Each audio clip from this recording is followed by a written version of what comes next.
Okay, let's begin, guys. So we'll see what is an application load balancer is, how does it work, and we'll also configure one in the console. So basically, it functions at the application layer 7 of OSI model, and the same which we have spoken about it earlier also. Your classic load balancer works on both the layers. So network load balancer works on layer 4, and this one works at layer 7. Then once the load balancer receives a request, it evaluates the listener rules in priority order to determine which rule to apply and then selects a target from the target group for the rule action. I'll show you what is the target group is and what are the targets are. Default routing algorithm is round robin, but you have a priority rule also. If you want, you can apply that also, or there's an option where you can basically define the amount of traffic or the percentage of traffic to route based on the certain weights given. You can add or remove targets from your load balancer as your needs changes without disrupting the overall flow of requests to your application. This is something which every load balancer would be able to provide you. And you can configure health checks which are used to monitor the health of the register targets as we did in the classic load balancer also. So this is something, the difference is basically works on layer 7 and it routes the traffic based on the content of the request. Okay, so what are the benefits? It supports path-based routing and where you can configure rules for a listener that forward requests based on the URL in the request. This enables you to structure your application as smaller services and route requests to the correct service based on the content of the URL. So basically, in another word, you can say that it can read the URL or read the URL request, and based on the content of the URL, it can divert or route the traffic accordingly. That's your path-based routing. Then we have host-based routing, where you can configure rules for a listener that forward requests based on the host field in the HTTP header. So more of those guys who know HTML and all, they understand that there are different type of header values are there. If I remember correctly, the eight key value pair which you can define, out of which one field is host. So based upon that field, it can route your request to multiple domains using a single load balancer. It also supports for routing requests to multiple applications on a single EC2 instance. You can register each instance or IP address with the same target group using multiple ports. So you can use same EC2 instance with the multiple target groups. It supports for redirecting requests from one URL to another. Support for registering Lambda functions as targets. So we have not seen the Lambda functions yet, but this is your serverless computing from AWS. So you can also use in the background Lambda functions as a target for your application load balancer. Now the components, there are a couple of components. First is load balancer, which acts as a single point of contact for clients. It distributes incoming application traffic across multiple targets, such as your EC2 instances in multiple availability zones. Then you'll also have a listener. It checks for the connection requests from clients using the protocol and port which you configure. Then you need to define rules for a listener, determine which will determine how the load balancer route requests to register targets. Rules that you define for a listener determine how the load balancer routes requests to register targets. Okay, I just duplicated this one, so remove it. So the target group, basically then you'll have a target group which routes requests to one or more registered targets, and target can be your EC2 instances, etc., which will based on the port and protocol. Traffic would be routed, which you specify in your configuration. Now you can register target with multiple target groups. Means what? If you have one server, you can register it with the multiple target groups. You can configure health checks on per target group basis, and this is how it looks like basically. So it's your load balancer. You'll have a listener. Listener can have will surely have a default rule, and it can have more than one rule. If you have a different target groups, you can add more rules to it, but at least it will have one default rule. Then your target group will contain targets like your EC2 instances, your web servers, etc. And you can see that one target can also be part of a multiple target group as well. Okay, so that's how the components look like.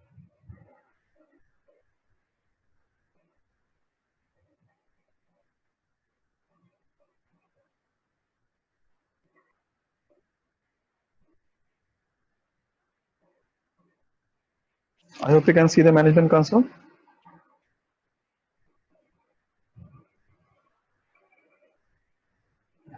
Okay, so before we do that, let's see how I'm going to configure it.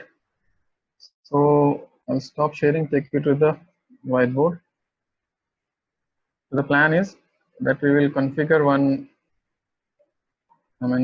This is my one availability zone, this is my second availability zone, and I would be putting one web server here one web server here, and then I'll put a load balancer here,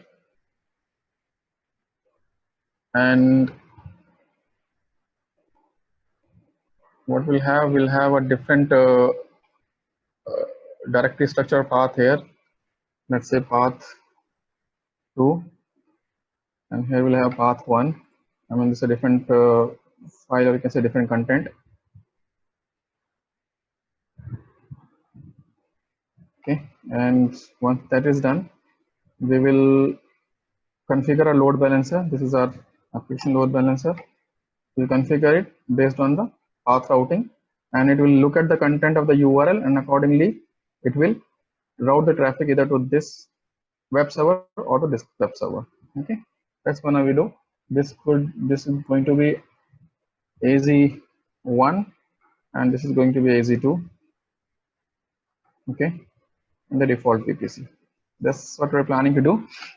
You can have more than one server also in a target group, but then it would require a lot of time as well in the configuring those servers, as well as we have a limit on the free tier, so we cannot go more than that. So let's quickly do with the 2 servers.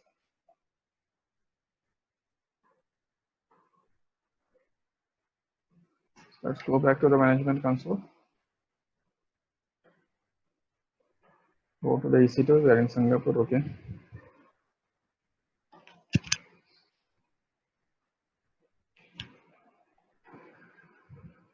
So we have got. Let's go to the running instances.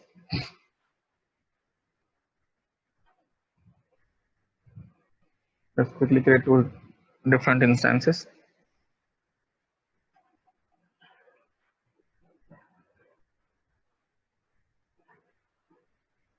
I'll do one thing. I'll just, okay, we have got so many DPCs, but we'll stick to the default one this time.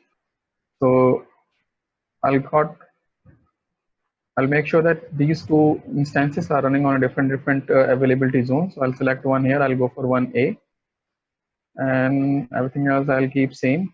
I'll just quickly add a script here.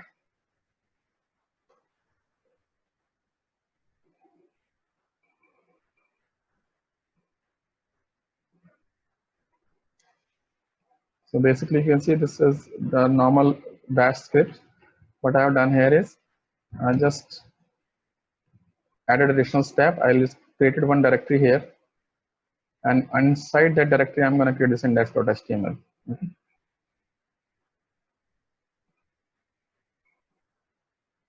I'm going to add storage and keep a tag here. I'll call it web server 1 security groups. Do we have anything? How about this one? What else we have here? I think it's okay with us. So I'll go with the same one. Launch. Okay, acknowledge I have the key. Launch instances. So this instance is being launched. Let's install. Let's launch another one. This one is going to be 1A. So I'm gonna go for the another availability zone this time.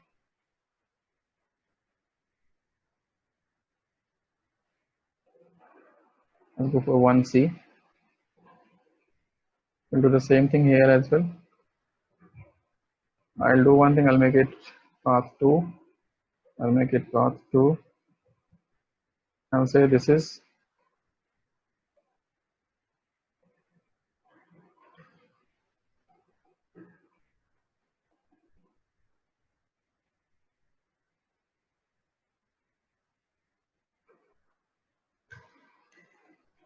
okay. So this is what it is. This is path 2 index.html. Everything is correct.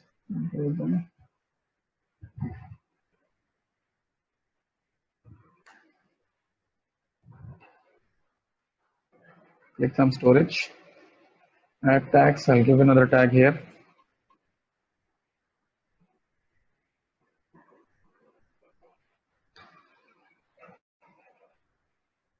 Keep the same security group. Launch.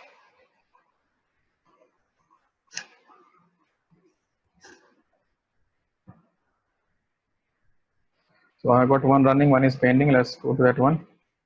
And it has got a public IP. Let me see if the thing is running or not. let's put it here. So Apache has been installed properly. If I go there and just give path 1-index.html, so it's showing to the correct path for web server 1. Okay, so let's see what's the status of the second one. Hopefully it should also be working by now.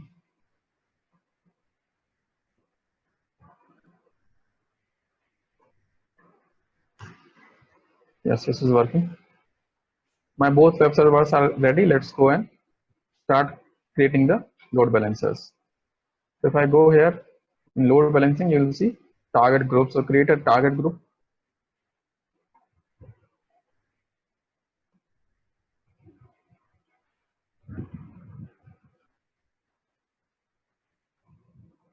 Give it a name. I will call it group 1.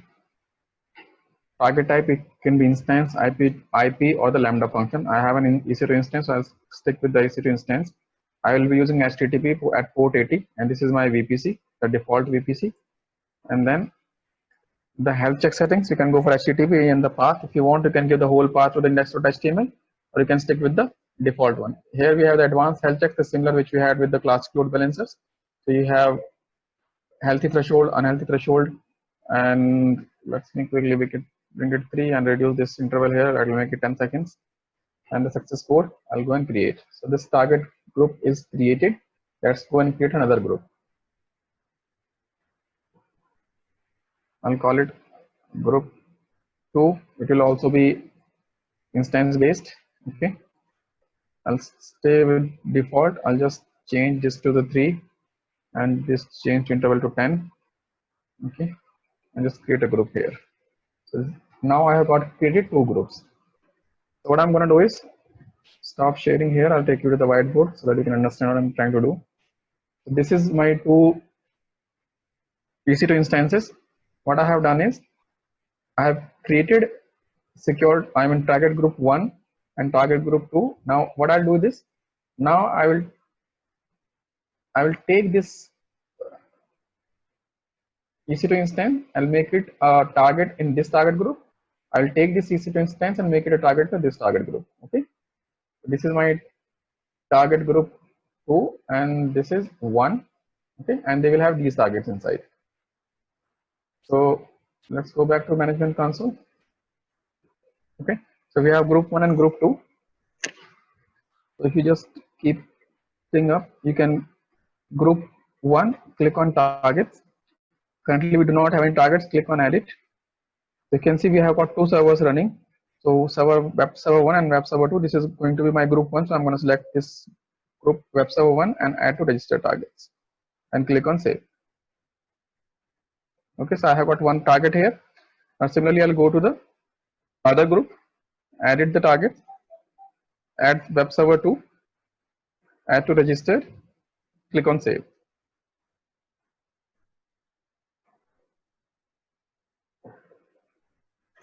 Now my both group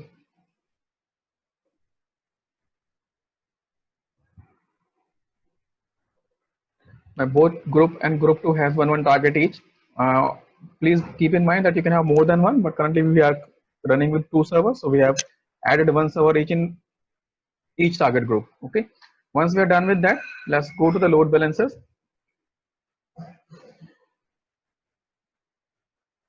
and create a load balancer here. This last time we created the classic one. This time let's go and create application load balancer. Give it a name. I'll call it first ALB. It's going to be internet facing because my servers are web servers. IP address type would be IP version 4. Then the listener, I'm going to stick with the default protocol and the port. If you want, you can have HTTPS based also. I'll stick with the HTTP. Then availability zone. So if you remember, I have machines in 1A and 1C. So I'm going to select those 1A and 1C. So this would be able to provide me high availability across these 2 availability zones. If you want, you can add third also. So all 3 will have a availability zone available, right? Now what happens? Whatever availability zone you choose here, load balancer would be able to route traffic to those to the targets on those availability zone only. Okay, and you can specify only one subnet per availability zone, and you must specify subnets from at least 2 availability zones to increase the availability of your load balancer.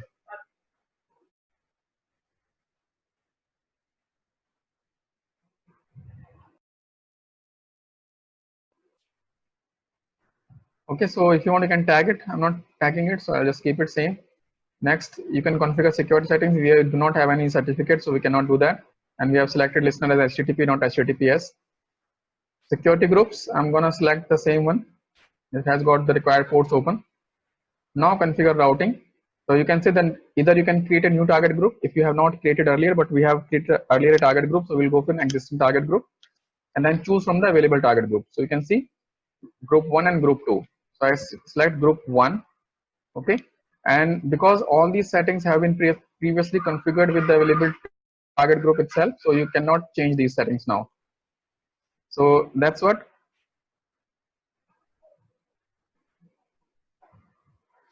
Okay, so once we're done with that,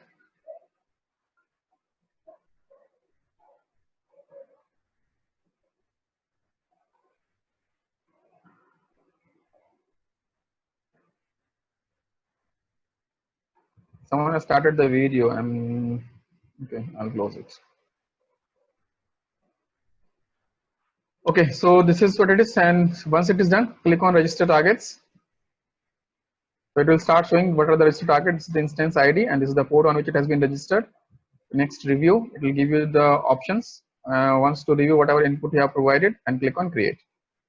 So now what has happened is that this has got registered with the load balancer now. Okay, so this is my first load balancer, application load balancer, and if you can see, if you go to the listeners, we have this one listener forwarding to group 1.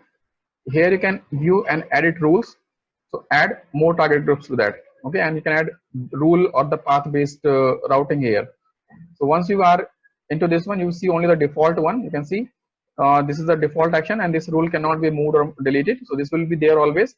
When the request URL does not match any path, then it will fall back to the default rule.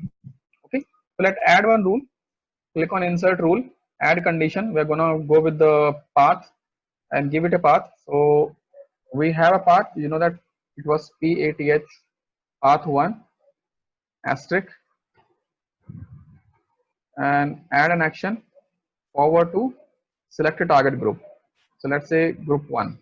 Okay, you can currently we are distributing this 100% traffic to the group 1.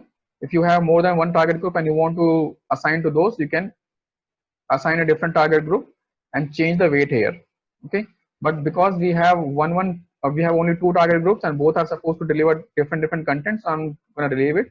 I'll keep it with one only, who will be getting 100% of it.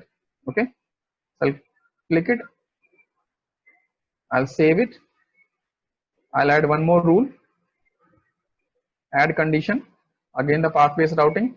I'll say path 2 star. Okay, add an action here, forward to select a target group 2. Okay, and click OK. Here if you want, you can add conditions. If you want to allow from a specific source IP or specific query string or specific HTTP request method, you can select a condition also other in the rule itself. So once the path and condition both are matching, then only action will be taken. So I'm going to save it again. It has been successfully created. I have got 2 different rules. Let's see how does it work now. Let's go back. This is my first load balancer. I'll go here. I'll take the DNS name and click here and put it here. Just say path 1. Let's say it's showing me a path for web server 1. If I just put it path 2 here, it will take me to the web server 2. So basically it's reading the content of your URL, and based on that it is taking you to different servers.